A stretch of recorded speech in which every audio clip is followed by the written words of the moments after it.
कुत्ते की अद्भुत कथा, स्त्री को पराया पुरुष क्यों अच्छा लगता है। बहुत समय पहले की बात है। एक घना जंगल था और उस जंगल के बीचों बीच एक घना आम का पेड़ खड़ा था। उसी पेड़ की छाया में एक साधारण सा कुत्ता रहा करता था। वह कुत्ता शांत स्वभाव का था, लेकिन मन में एक जिज्ञासा पल रही थी, मृत्यु के बाद स्वर्ग कैसे मिलेगा। एक दिन एक तपस्वी संत उसी रास्ते से गुजरे। थकान के कारण वे उसी आम के पेड़ की छाया में विश्राम करने लगे। कुत्ते ने उन्हें देखा और आदरपूर्वक उनके पास गया। कुत्ते ने कहा, महाराज, आप ज्ञानी हैं, कृपया मुझे ये बताइए कि मृत्यु के बाद स्वर्ग की प्राप्ति कैसे हो सकती है। संत मुस्कुराए और बोले, हे वत्स, इसका उत्तर सरल नहीं है, लेकिन यदि तू मेरे 2 प्रश्नों के उत्तर ढूंढ ले तो तुझे स्वर्ग का मार्ग मिल जाएगा। कुत्ता बोला, कृपया प्रश्न बताइए महाराज, मैं अपने जीवन की अंतिम सांस तक उनका उत्तर खोजने का प्रयास करूंगा। संत बोले, पहला प्रश्न, ऐसे भगवान को किस प्रकार भोग लगाने से एक भिखारी भी राजा बन जाता है। और दूसरा, स्त्री को पराया पुरुष और पुरुष को पराई स्त्री ही क्यों अच्छी लगती है। संत इतना कहकर वहां से चले गए, लेकिन ये प्रश्न कुत्ते के हृदय में गूंजते रहे। वह उत्तर खोजने जंगल जंगल भटका, लेकिन किसी के पास संतोषजनक उत्तर नहीं था। तभी उसकी भेंट एक वृद्ध गिद्ध से हुई। गिद्ध ने उसे सलाह दी, हे स्वान, यदि सच्चा उत्तर चाहिए तो महादेव शिव के पास जाओ। कुत्ता तुरंत भगवान शिव की शरण में गया। शिवजी ने उसकी विनम्रता और जिज्ञासा से प्रसन्न होकर उसे एक कथा सुनाई। पहला उत्तर, सच्ची भक्ति से भिखारी भी राजा बनता है।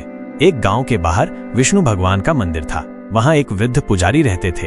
एक दिन एक गरीब स्त्री अपने नन्हे बेटे को मंदिर के बाहर छोड़ गई। पुजारी ने उस बालक को भगवान का प्रसाद मानकर पाला और उसका नाम रखा चंदन। पुजारी ने चंदन को 3 बातें सिखाई। 1. भगवान को ताजा और प्रेम से बनी रसोई का ही भोग लगाना। 2. भगवान को भोग लगाए बिना कभी खुद भोजन न करना। 3. कभी भी संग्रह या लोभ न करना, चाहे भोजन ही क्यों न हो। चंदन ने इन बातों को जीवन का मंत्र बना लिया। एक दिन भारी वर्षा के कारण मंदिर में कोई भक्त नहीं आया। भूखा होने के बाद भी चंदन ने विष्णु भगवान को भोग लगाया और खुद गंगा जल पीकर सो गया। विष्णु भगवान उसकी भक्ति से इतने प्रसन्न हुए कि स्वयं एक नौकर का रूप धरकर उसके लिए सामग्री लाते रहे। अंततः जब चंदन ने उन्हें सेठ जी समझकर मंदिर आमंत्रित किया, तब विष्णु और लक्ष्मी सेठ सेठानी का रूप लेकर मंदिर पहुंचे। परम श्रद्धा से बना भोग, चाहे उसमें गलती क्यों न हो, भगवान को प्रिय होता है। भगवान ने चंदन की खीर में नमक पाकर भी प्रसाद समझकर पूरा भोजन किया और अंत में प्रसन्न होकर उसे वरदान दिया, हे चंदन, तू इस राज्य का राजा बनेगा और मृत्यु के बाद स्वर्ग जाएगा। दूसरा उत्तर, स्त्री को पराया पुरुष क्यों अच्छा लगता है।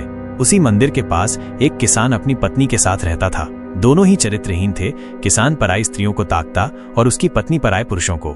एक दिन किसान की पत्नी एक ठग के साथ भाग गई। दूसरी ओर किसान भी एक सुंदर ठगनी के संग चला गया, परंतु नियति ने उन्हें दंडित किया। ठग ने किसान की पत्नी को धोखा देकर नदी में डुबा दिया। ठगनी ने किसान को भी धन लूटकर नदी में धक्का दे दिया। नदी में डूबते उतराते जब दोनों की नजरें मिली, तब उन्हें अपने कर्मों पर पछतावा हुआ, लेकिन तब तक देर हो चुकी थी। वे दोनों मर गए।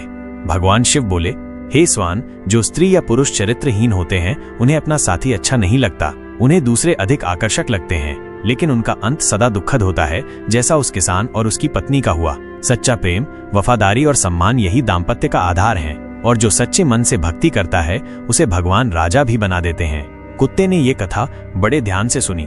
उसके दोनों प्रश्नों के उत्तर उसे मिल चुके थे। वह अत्यंत संतुष्ट हुआ और भगवान शिव को प्रणाम करके लौट गया।